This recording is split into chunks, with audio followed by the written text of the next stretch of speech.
I remember thinking to myself with kind of a glint of a smile on my face that, you know what, this is the rite of passage. This is the fraternal order of anyone who's ever done it and proved successful. And so I had confidence even then that everything was going to be okay. For those of you who don't know who I am, I'm Eddie Wakes, and I am a traditional pop artist. I do the American Songbook. I've been at this for quite a while, and it's been a journey. I want to tell you a bit of that journey and some details that I feel are somewhat compelling. At least it gives you a look into what is involved with the effort of trying to become in my case, a mainstream artist. You know, I've actually put a distinction. I've always, in my mind, formulated over time. I have to say it took time, but formulated the difference between doing gigs and attempting a mainstream major career. And I think that that's probably why it's hard to transition, if not, as some would probably say, it's impossible to transition from any level of less being mainstream or having accomplished that. It's very difficult to transition from wherever you're doing musically to mainstream. It takes such a different mechanism. You could differ from, certainly disagree with me on that, and there are others who may. Some people may have done a wedding and all of a sudden been discovered singing at a wedding. I call a wedding a gig.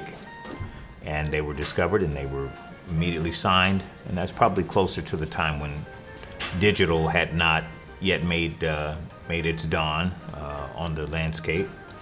Michael Bublé, for instance. Michael, from all reports, was doing weddings. By the time he and I had met in '97, he was still doing weddings and whatnot, but I think it was at a wedding where he had a friend who had influence, connected him with producer, David Foster. But even so, he had a major number of hoops to jump through in order to make the mainstream career happen. Cruising altitude is more than a notion when it comes to reaching the heights of mainstream music and career. But for me, I started when I made that decision, I was going to LA. Many people had told me to go there to take my career to the next level. A lot of risk involved with that. Some of those occurred to me only after arriving to LA. And I basically procured a van from a family friend in Topeka, and then I was driving the 3 days that it took to get there. 3 days because it was winter. I had flown back from Australia doing the contract with Disney there, the Lion King production, and Dad had passed away 2004. So I wanted to check on Mom and make sure she was okay. So I arrived back November 2005 and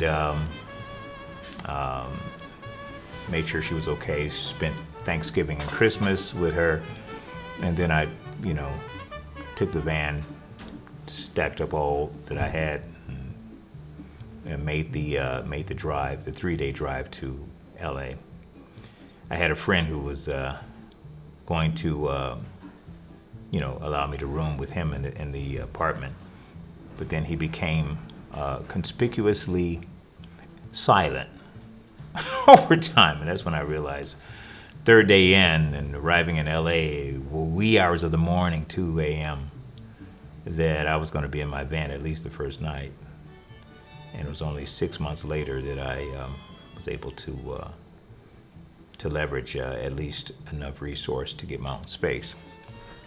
But I remember, being inside back then it was FedEx, Kinko's, and I would sneak in with my laptop and pretend I was working on something, and a lot of script writers would come in over in Marina Del Rey there, and they would be working on their material, working on scripts and whatever, and I would pretend to be working on something with my laptop so I didn't get kicked out into the cold. It was very cold that winter. And I remember thinking to myself with kind of a glint of a smile on my face that, you know what, this is the rite of passage. This is the fraternal order of anyone who's ever done it and proved successful. And so I had confidence even then that everything was going to be okay. I think the sacrifice comes with that transition of whatever level of gigdom you're doing. That sacrifice is definitely important, and I think that you identify it,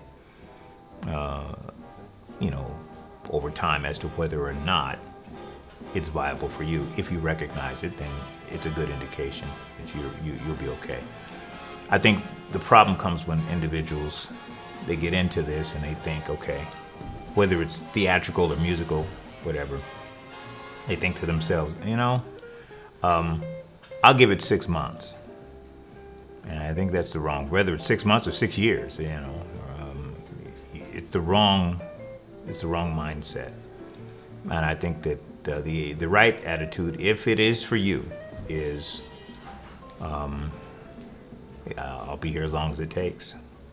Famously, George Clooney was on the phone when he was, struggling to get his first, booking or contract, and he was talking to his father, and his father was concerned about him couch surfing, and his dad said, "Hey, George, why don't you go ahead and get a job, or use your degree, finish your degree, so that you can have something to fall back on." And George looked at him famously, or responded famously, and said, "Dad, if I do that, I'll fall back on it." Proving that that's what he had committed to do. He could see his way, at least in terms of vision, having the vision of what would be required, and that he was definitely up for that challenge. And I feel a similar way. I think anyone who's in that, is pursuing that dream, if you will, they definitely are in the same vein.